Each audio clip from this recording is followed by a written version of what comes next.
What's up, everybody? This is Jordan from Bro Team Scrubs here to talk about my thoughts and impressions on the recently ended Star Wars Battlefront 2 beta.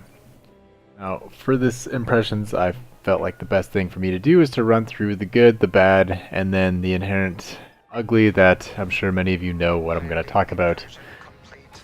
But I want to start off with all the good things because I think there's a lot here, and that's worth mentioning about this game and definitely deserves full credit for.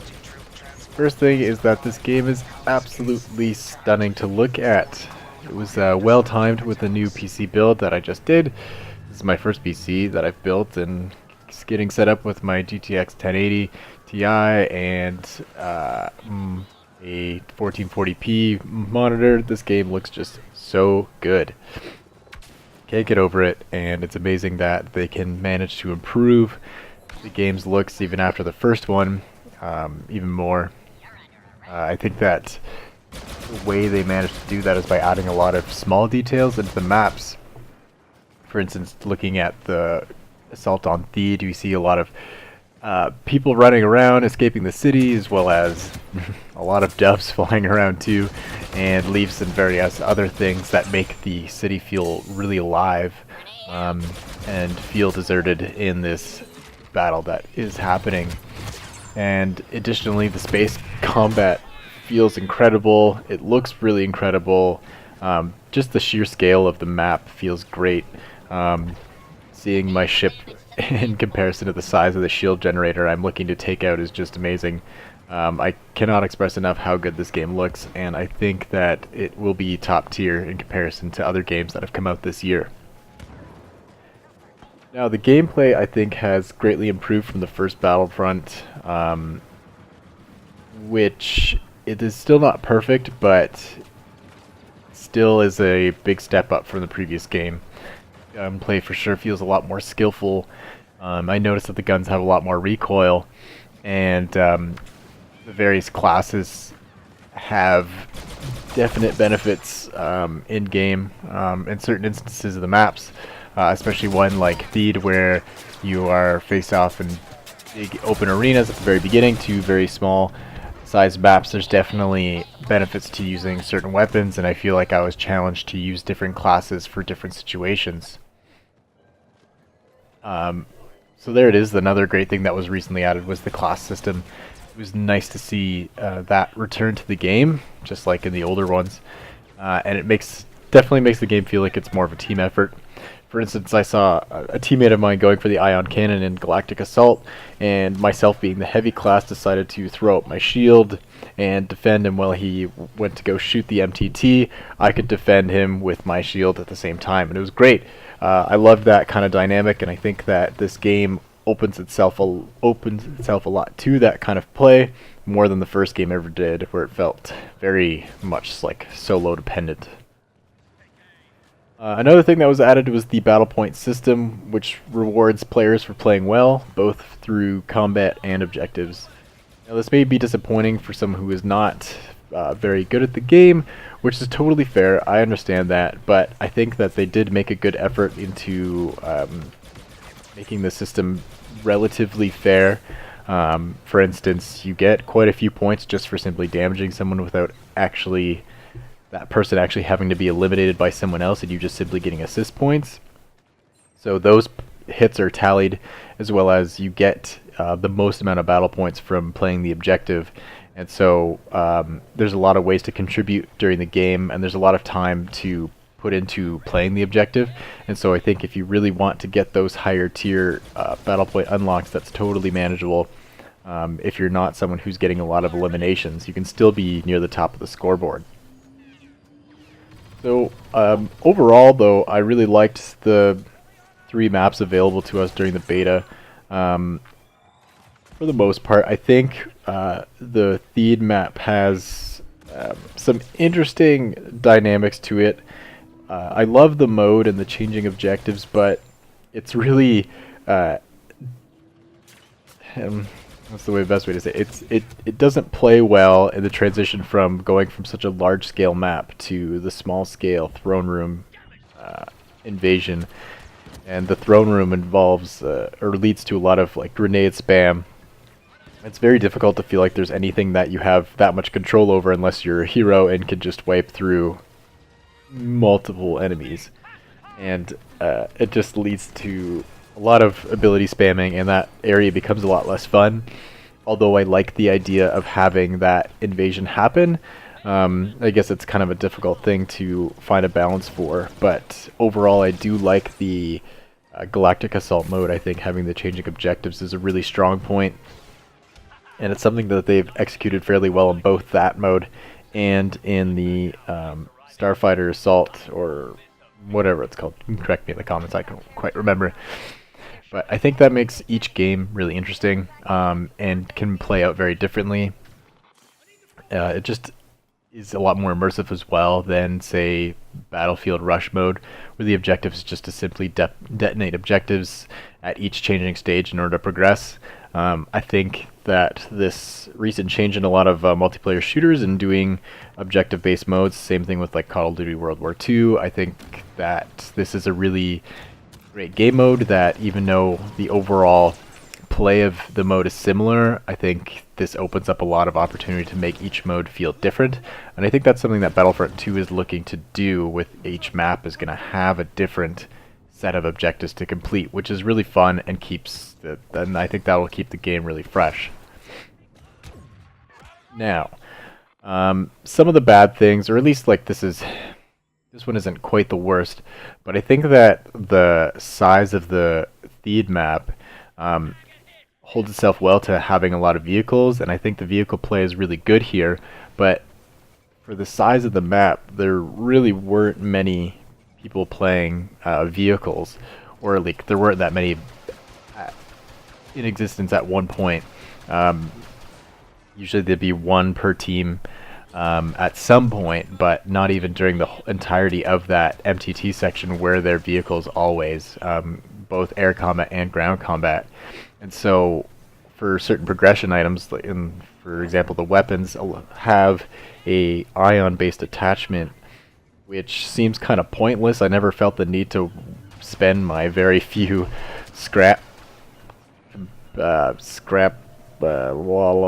components to craft, that's the one, the crafting components, to actually use on that system, because there were hardly any vehicles to use that for, and your ion shots do less damage against people. So it makes it essentially useless. And so I think that finding a way to make vehicles more accessible would really add a lot to that mode, even though the vehicles are really powerful. But I mean, they're tanks, and they're very powerful vehicles, so I'm okay with them being strong, but I think there's a balance that can be struck if they feel too overpowered, but also having more in there I think would be a lot more exciting, for sure. Moving on to the bad things about the game, or at least things I felt were not as good, maybe not as strong as bad. No, this one's pretty bad. The game's overall progression is super weak, in my opinion, and I'm really apprehensive about the amount of, for one, the primary weapons that will be available after full release. So something that I noticed is that there were 2 guns in the beta for each class, and depending on which faction you played as, one gun would have a different look for that faction, but it played exactly the same for each, and I'm pretty sure the sounds for that weapon were exactly the same too. And I'm really hoping that having the different skinned weapon doesn't count as a different gun altogether, or they don't, like EA doesn't list it as this is technically 4 guns, when in reality it's just the same gun, it just looks a little different. In addition, the attachments for the weapons weren't accessible for the first gun you unlocked, but for the second one you could unlock, there were only 3 attachments available, and they were very limited in what you could do with them. It usually resulted in one magnifying weapon, or one magnifying attachment, one that changed guns into an ion, gave the ability for an ion shot, and then the third was usually based on recoil.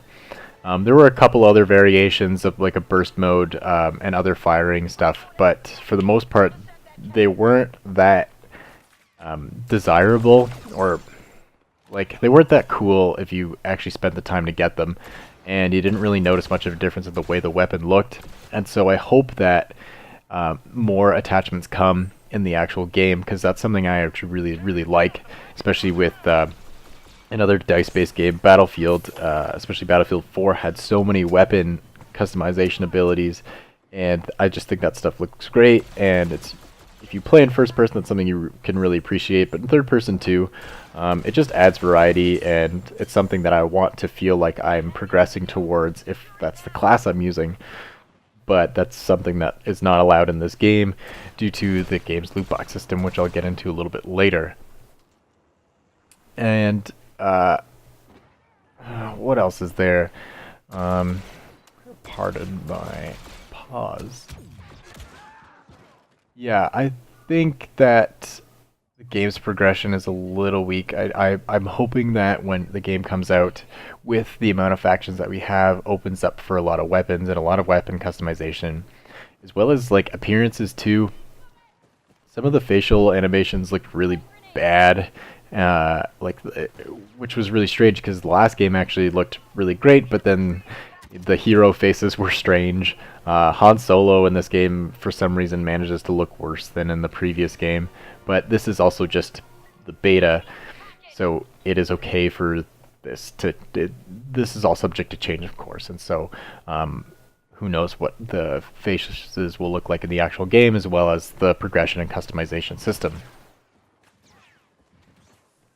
So now on to what is ugly about this game, and it is very, very ugly. But first, I must preface my rant on this game's loot box system with my opinions on loot boxes in general.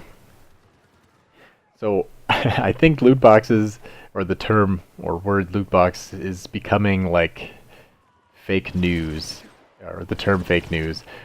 Basically, it's a buzzword that immediately dismisses one's desire to further learn how something works or is, followed usually by a lot of hate to whomever uses the loot box system or is, in the situation, the quote-unquote fake news.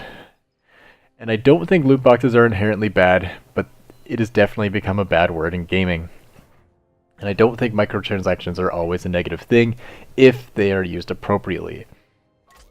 There's definitely become a greater expectation for devs to continue support in the games, and microtransactions can definitely be a steady source of income that will allow for the continued development. And finding other means of revenue is great, because it allows, like, it just providing more money to devs to create great games or create better improvements to their games is awesome. And I think there's really good ways for them to do that. For instance, when you focus loot box on strictly cosmetic items, it's not the worst thing in the world. It doesn't change the way the game plays, and I don't have to buy them, which is nice. But for instance, something like Overwatch, even though their system isn't quite perfect with the amount that specialty loot box items cost more than, is kind of crappy, and I can't always get the skin that I directly want. It's still... like, I still feel a desire to purchase loot boxes sometimes, but I definitely feel that I have the ability to say no if I don't want it, and I think that they provide ample opportunity, if I play the game a lot, to get at least a lot of chances to get the loot box. But, you know, usually you get disappointed at some point because the skin you really wanted sometimes doesn't come your way.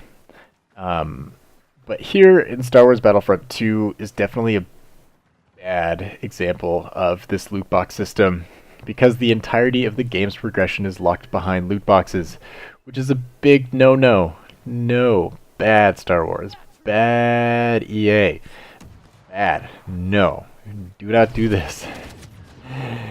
Because in order to get new weapons, you must randomly unlock them via this system. To get crafting parts for getting weapons or weapon parts or star card upgrades, you must open loot boxes.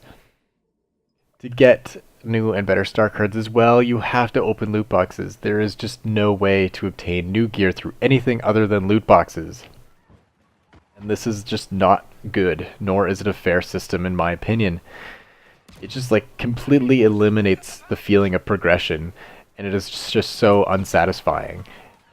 Even if I get the things that I want, I don't feel good about it. I don't feel like I earned it. I just got it on a whim. And that sucks. And I have some opportunity to purchase items that I want to use through crafting parts, but I found them to be so few and far between that by the end of my 5-6 hours, I had enough crafting parts to buy one weapon part, and that was all I did. And I noticed an extreme improvement in that weapon. It was the secondary sniper rifle you could buy, and there's a burst shot for it, which was a great attachment. I really liked it. And it definitely made that class better for me. But either I could hope that I get enough crafting parts, or I maybe unlock it via the loot box system. And that's terrible. It really sucks. And it could definitely be argued as a pay-to-win system for someone who spends the money to invest in a lot of loot boxes is definitely going to start out with a head start versus someone who doesn't have or doesn't decide to spend money on loot boxes, and that's extremely unfair. And it is a poor system overall, in my opinion. And so what I'm worried about is that offering other items and loot boxes, such as cosmetics, is just not going to happen because, well, a lot of other YouTubers and professionals in the area suggest that Disney doesn't want people messing too much with their IP and the license, and that would be understandable. Like, I wouldn't be surprised if that was the case, but that really sucks because I think the Stormtroopers in general have a lot of color variations throughout the movies too. You even got a couple of different variants in the first iteration of EA Battlefront from 2015, and aside from taking forever to level up to get them, I thought some of those different looks were really awesome, and those are things that I would definitely be interested in getting via the loot boxes, or like something I wouldn't mind them charging for in the loot box system. So even with the Rebels 2, I think like you could add some sweet, like rugged looking cloth to feel like you're some lone wolf soldier who's just been in Endor for a long time with very little support and is just a well-hardened soldier, or like some additional badging to show your veterancy. I think things like that could really work well. Like, it doesn't have to really mess with the appearance of the Star Wars characters. Like, it doesn't have to be some Halloween themed skins or something bizarre. I think there's ways that they could do it for sure through cosmetics and adding those to loot boxes rather than denying progression through any other means. And in addition, you earn coins, which you can use to, or your galactic currency in game at the end of every game, and you get it so slow, but you can use those to purchase loot boxes, and you get the same amount as anyone else depending on how the game goes. And so it doesn't matter how well or bad you play, you will always get the same amount, and that usually results in 100 to 150 or 180 credits tops. I think 180 was the max, and I think you get that by being victorious and getting to the end of the final section of a map. If the game ends sooner, you get less credits. And so if you had a streak of 10 games that ended in the first section of Theed, you could maybe get one loot box, and that's for the 1,000 credit one. There's an 1,100 credit one as well, and who knows if there will be more at different prices. And that's a lot of time. That's a lot of time, and that sucks. Like, it just feels so slow and unsatisfying. I just cannot express that enough, and so I'm quite concerned about the way the system's going to turn out when the game is released. But there has definitely been, and I'm sure many of you have noticed, the uproar in the system being announced, and so I think that this is likely going to change at some point soon, or at least hopefully it'll be changed for when the game's finally released.